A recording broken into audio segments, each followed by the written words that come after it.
Hello dear futures doctor and engineers, કેમ છો બધા વિદ્યાર્થી મિત્રો? આઈ હોપ બધા મજામાં હશો એવી એક આશા રાખું છું. Okay, let's introduce myself first of all and then after we can started our today session. તો first of all myself Hiren NN Moholia and welcomes you to my video tutorial. ચલો તો અહીંયા હવે આપણે જોઈએ હવે ગાઉસના નિયમ. આપણે આગળનો જે સેશન છે એમાં ભણી ચૂકેલા હતા અને એક વસ્તુ આપણે જોઈ ચૂકેલા હતા કે ભાઈ ગાઉસના નિયમ જે છે ને એ આપણા માટે ખૂબ જ અગત્યનો છે. એના જે ઇમ્પોર્ટન્ટ પોઈન્ટ્સ જોતા હતા ને એમાં એક પોઈન્ટ આપણે એવો જોયેલો હતો કે સમમિતિ ધરાવતા કોઈ પણ પરિમાણો અથવા તો કોઈ પણ પૃષ્ઠ હોય ને એમાં જ્યારે તમારે વિદ્યુત ક્ષેત્ર શોધવું હોય ને તો એના માટે ગાઉસનો નિયમ જે છે એ ખૂબ જ ઉપયોગી બને છે. તો બસ અહીંયા ઉપયોગી બને છે, યસ, અહીંયા એ જોવાનું છે આપણે ગાઉસના નિયમના ઉપયોગો વિશેની વાત જે છે એમાં અહીંયા કરવાની છે. ઓકે, જેમાં આપણે ત્રણ જુદા જુદા ફેઝની અંદર જે છે એ વાતો કરીશું. એક તો કે અનંત લંબાઈ જે છે, મતલબમાં 1 ડાયમેન્શન, 2 ડાયમેન્શન અને 3 ડાયમેન્શન ને લગતી જે ઉપયોગો છે એને રિલેટેડ વાત કરીશું. કોઈ અનંત લંબાઈનો એક તાર લઈ લો. તાર જે છે કેવો હોય? ફક્ત રેખીય જ હોય, એટલે એની ફક્ત ને ફક્ત આપણે લંબાઈ ઉપર જ આધાર રાખવાનો છે, બીજી કોઈ આધાર રાખવાનો નથી. તો એ 1 ડાયમેન્શન માટે વાત થઈ ગઈ. 2 ડાયમેન્શન માટે વાત કરીએ તો આપણે લઈ લેશું એક પૃષ્ઠ, એક સપાટી લઈ લેશું આપણે. ઓકે, અને 3 ડાયમેન્શન માટે વાત કરીએ તો 3 ડાયમેન્શન માં આપણી પાસે ગોળો તો છે જ. ઓકે, ચલો તો સૌથી અગત્યના કોન્સેપ્ટો જે છે અને આ જે છે એ આપણા ચેપ્ટરના છેલ્લા જ કોન્સેપ્ટો હવે બાકી બચેલા છે. બસ આ કોન્સેપ્ટો પૂરા થાય એટલે આપણું જે ચેપ્ટર છે અહીંયા પૂરું. એ ચેપ્ટર પછી આપણા જે અગત્યના એવા કંઈ જે આપણા સમ આવે છે કે જે ઇમ્પોર્ટન્ટ હશે, જે આગળના વર્ષોમાં નીટમાં ને એમાં પૂછાઈ ગયેલા છે એવા જે ક્વેશ્ચનો છે એને રિલેટેડ પણ આપણે થોડું ઘણું જોઈ લેશું દીકરાઓ. પછી જે છે એ આપણે આપણા નેક્સ્ટ ચેપ્ટર ઉપર જઈશું. ઓકે, ચાલો તો જોતા જઈએ કે ભાઈ કઈ રીતે આપણો હવે આમાં આપણે વિદ્યુત ક્ષેત્ર ધારશું. તો પહેલા જે છે એનો પહેલો જ ગૌસના નિયમનો પહેલો ઉપયોગ છે આપણો અનંત લંબાઈના સુરેખ તાર વડે ઉદ્ભવતું વિદ્યુત ક્ષેત્ર જે છે એના વિશેની આપણે વાત કરવાની છે. ઓકે, ચાલો તો જોતા જઈએ કે ભાઈ અનંત લંબાઈના જે આ વિદ્યુત ભારિત જે તાર છે એ તારનું જે વિદ્યુત ક્ષેત્ર છે તે વિદ્યુત ક્ષેત્ર આપણને કઈ રીતે મળશે તે. ઓકે, ચલો તો આ અહીંયા જુઓ, તમે જોઈ શકો છો અહીંયા મેં વચ્ચે એક અનંત લંબાઈનો તાર લીધેલો છે. બંને બાજુ મેં ડોટેડ લાઈન દર્શાવેલી છે, જેનો મીનિંગ શું થઈ જાય કે આવો કોઈ આપણી પાસે અનંત લંબાઈનો એક તાર છે જે તાર પર વિદ્યુત ભાર વિતરણ લેમ્ડા જેટલો કોઈ વિદ્યુત ભાર વિતરણ કરવામાં આવેલું છે ને એ પણ કેવું? ધન. ઓકે, ચાલો તો હવે વાત કરીએ તો આ જે નળાકાર છે એના કેન્દ્રમાંથી, મતલબમાં કેન્દ્રમાંથી જ આપણે આ વાયર પસાર કરેલો છે. આ જે આપણો આખો નળાકાર બને છે એમાંથી જ, તો એના કેન્દ્રમાંથી પસાર થતી જે રેખા હોય છે એ રેખાને આપણે શું કહીએ છીએ? અક્ષ. જે અક્ષ આપણા માટે અહીંયા બને છે સમમિતિ ધરાવતો આપણો વાયર. ઓકે, ચાલો તો હવે આપણે કામ કરવું છે ભાઈ. શું કામ કરવું છે ભાઈ? તો કે આપણે અહીંયા જે છે એ ગાઉસિયન પૃષ્ઠ આપણે વિચારવું છે. તો યસ, તમે વિચારી શકો કઈ રીતે? તો આ જે તાર છે એ તારથી કોઈ પણ અંતરે તમે એક પોઈન્ટ જે છે એ લઈ શકો. ઓકે, તારથી કોઈ પણ અંતરે તમે એક પોઈન્ટ જે છે એ લઈ શકો છો. ધારી લઈએ ચલો કે અહીંયા જે સેન્ટર પોઈન્ટ છે ને, અહીંયા ક્યાં આપણે સેન્ટર પોઈન્ટ કહી દઈએ O, અને અહીંયાથી R જેટલા અંતરે, કેટલા અંતરે?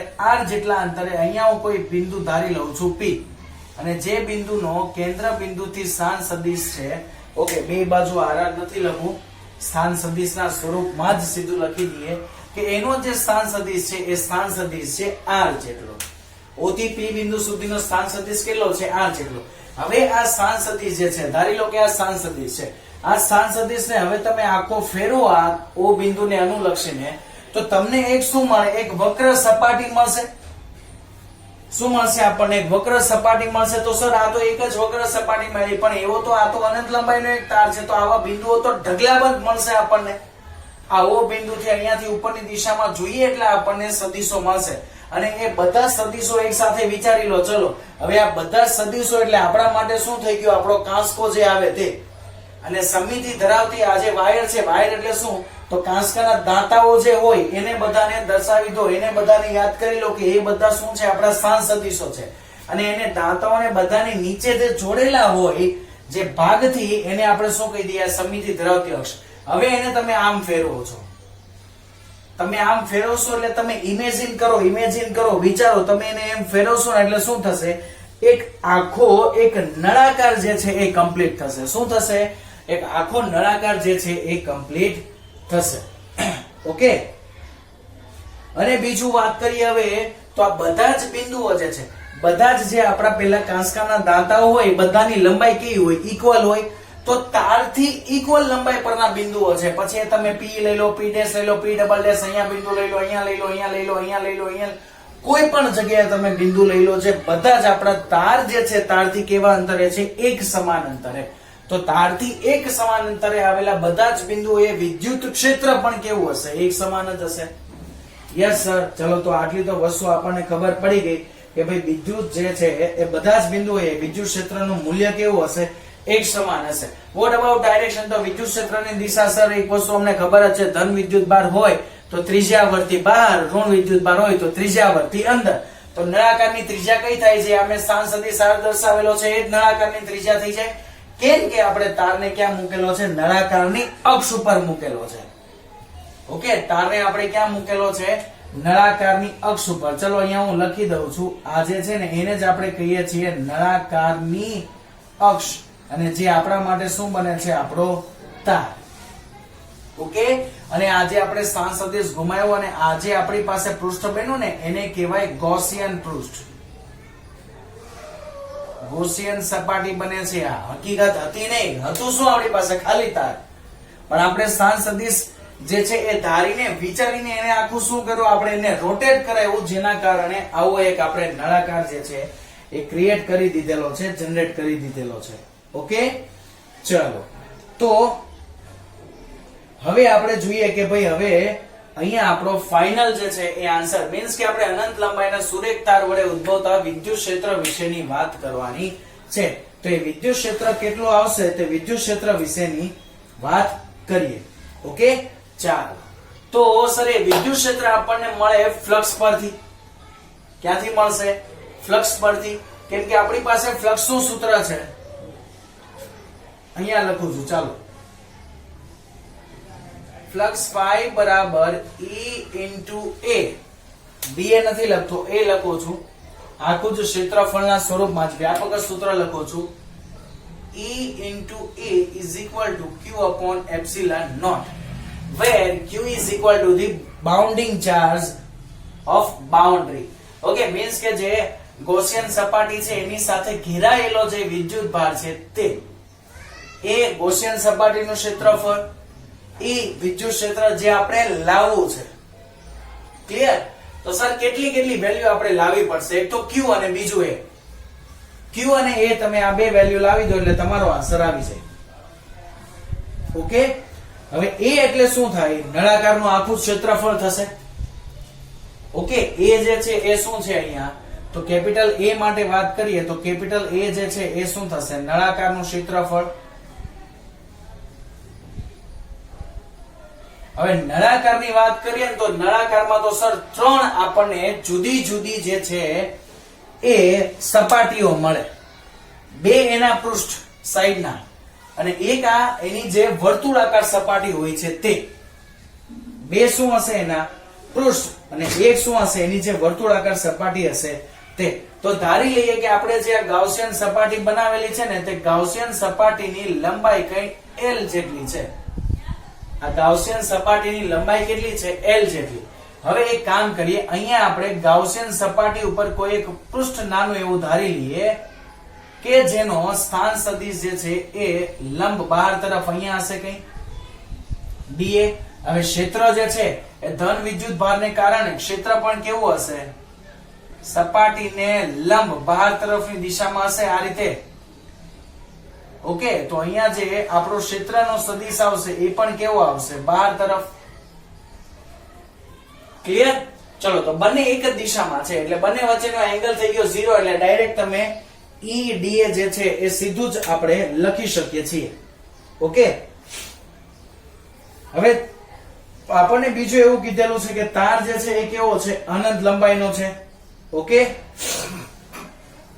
તો અનંત લંબાઈના આવા ગમે તાર પરના ગમે એટલા બિંદુઓ તમે લઈ લો. ધારો કે અહીંયા P બિંદુ લીધું, અહીંયા હું કોઈ જગ્યા પર Q બિંદુ લઈ લો, ધારી લો કે અહીંયા જે છે આ સપાટી ઉપર મેં R બિંદુ લીધું, તો બધા જ બિંદુઓ એ તમને વિદ્યુત ક્ષેત્રની તીવ્રતા કેવી મળે, એક સમાન. કેમ? કેમ કે બધા જ બિંદુઓ આ જે ધન વિદ્યુત ભાર છે એનાથી સમાન અંતરે આવેલા છે. અને વિદ્યુત ભાર કઈ રીતે વિતરિત કરેલો છે, તો કે વિદ્યુત ભાર જે છે એને આપણે એક્ઝેક્ટ સતત રીતે વિતરિત કરેલો છે. કઈ રીતે વિતરિત કરેલો છે દીકરાઓ? સતત રીતે. તો હવે એને આગળ જે છે કોન્સેપ્ટમાં વધારીએ. સતત વિતરણ છે, લેમડા જેટલું કોઈ ધન વિદ્યુત ભાર આપણે વિતરણ કરેલો છે એ પણ રેખીય વિદ્યુત ભાર. હવે નળાકારના ક્ષેત્રફળની વાત કરીએ ને તો એમાં તો નળાકારની બંને છે એના લંબ, નળાકારને લંબ એવા એના આડછેદના ક્ષેત્રફળ છે એનું સોરી તો 2 આડછેદ પ્લસ 1 એની વક્ર સપાટી, એના કુલ ક્ષેત્રફળ જેટલું એનું જે ક્ષેત્રફળ હોય એ કુલ ક્ષેત્રફળ જેટલું નળાકારનું ક્ષેત્રફળ થાય. ઓકે, ચલો હવે આવી વાત આવી, તો હવે શું કરીશું એની વાત કરીએ. તો સર અહીંયા વિદ્યુત ક્ષેત્ર, જો મેં સદિશો વિદ્યુત ક્ષેત્રને દર્શાવી દીધા પણ લખવાનું રહી ગયું. ચલો, વિદ્યુત ક્ષેત્ર અહીંયા બહાર તરફ છે. હવે આ બંને સપાટીઓ જોઈએ. કઈ બંને સપાટીઓ? જો હું અહીંયા એને માર્ક કરું છું. ઓકે, એક આ સપાટી અને બીજો એનો આ આડછેદ.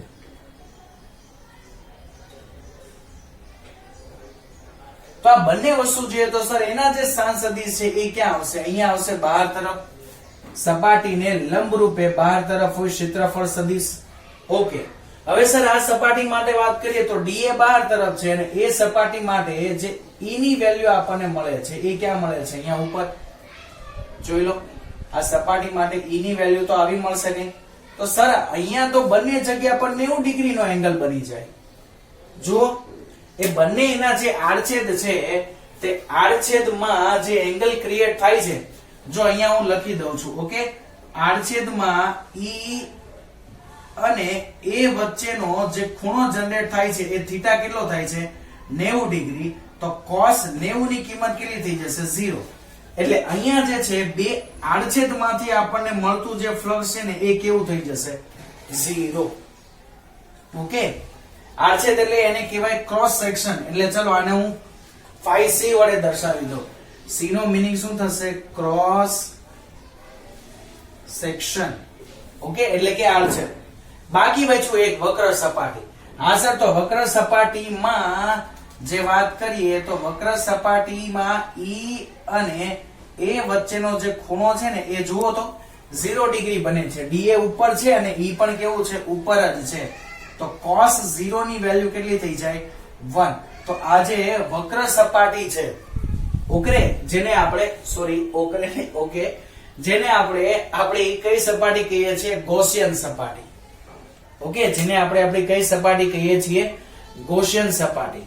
તો આપણી આ જે વક્ર સપાટી છે, જે ગૌસિયન સપાટી છે એના માટેનું જે તમને ફ્લક્સ જે છે એ મળશે કે E × A જેટલું કંઈ.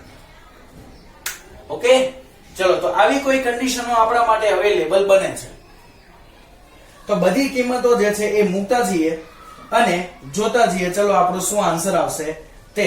તો હવે આપણે એક કામ કરીએ કે નળાકારની વક્ર સપાટીનું ઓકે ટોટલ ક્ષેત્રફળની વાત કરીએ તો A બરાબર બે આડછેદનું ક્ષેત્રફળ શું થઈ જાય?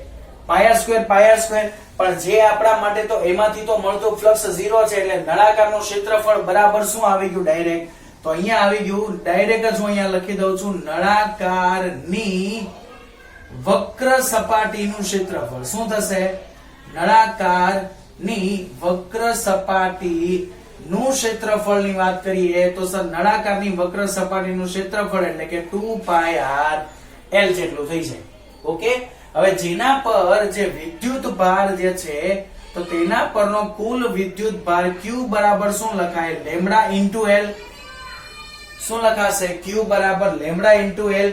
તેમ લેમડા ઇન્ટુ એલ, કેમ કે લેમડા જેટલી એના પર શું છે, રેખીય વિદ્યુત ભાર ઘનતા છે. શું છે, લેમડા જેટલી રેખીય વિદ્યુત ભાર ઘનતા છે. તો રેખીય વિદ્યુત ભાર ઘનતાના કારણે કુલ વિદ્યુત ભાર આપણને Q કેટલો મળે છે, જે આ વિદ્યુત ભાર આપણને ખબર જ છે શું હોય, Q/L. તો એના પરથી Q જે કુલ વિદ્યુત ભાર કેટલો મળે, લેમડા ઇન્ટુ L. તો ક્ષેત્રફળ આવી ગયું, વિદ્યુત ભાર આવી ગયો, મૂકી દઈએ ફ્લક્સના સૂત્રમાં, જ્યાંથી આપણને E ની વેલ્યુ મળશે, જે આપણે લાવવું છે, વિદ્યુત ક્ષેત્ર લાવવું છે, તો વિદ્યુત ક્ષેત્રની કિંમત આપણને ત્યાંથી મળશે. ઓકે, ચલો તો ફ્લક્સ જે છે એ ફ્લક્સની થિયરી જે છે એનાથી વાત કરીએ તો ફ્લક્સની થિયરી પરથી આપણે ડાયરેક્ટ દર્શાવી શકીએ કે ભાઈ E into A બરાબર Q/ε0. તો E as it is any value કેટલી મળી, 2πRL. Q ની વેલ્યુ કેટલી મળી, લેમડા ઇન્ટુ L ના છેદમાં એપ્સિલન0. તો LL કટ, તો E બરાબર લેમડા અપોન 2πε0R, જે તમારા વિદ્યુત ક્ષેત્રનું ફાઇનલ સૂત્ર થઈ ગયું. અનંત લંબાઈના વિદ્યુત ભારિત સુવાહક તાર વડે મળતું જે વિદ્યુત ક્ષેત્ર છે એનું સૂત્ર. બોલો યાદ રહેશે? ઓકે, અને જો આ જ વસ્તુ જે છે એને દીકરાઓ તમે સદિશ સ્વરૂપમાં લખો તો વેક્ટર E બરાબર lambda upon 2πε0R into R caret, આ જે છે એ સદિશ સ્વરૂપમાં.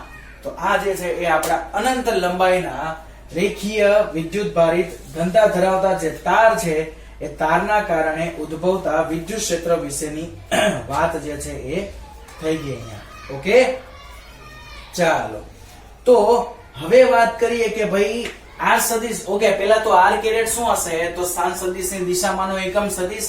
એટલે R કેરેટ જે છે એ કેવો હશે, આ જે તાર છે એની લંબ દિશાનો એકમ સદિશ છે ને.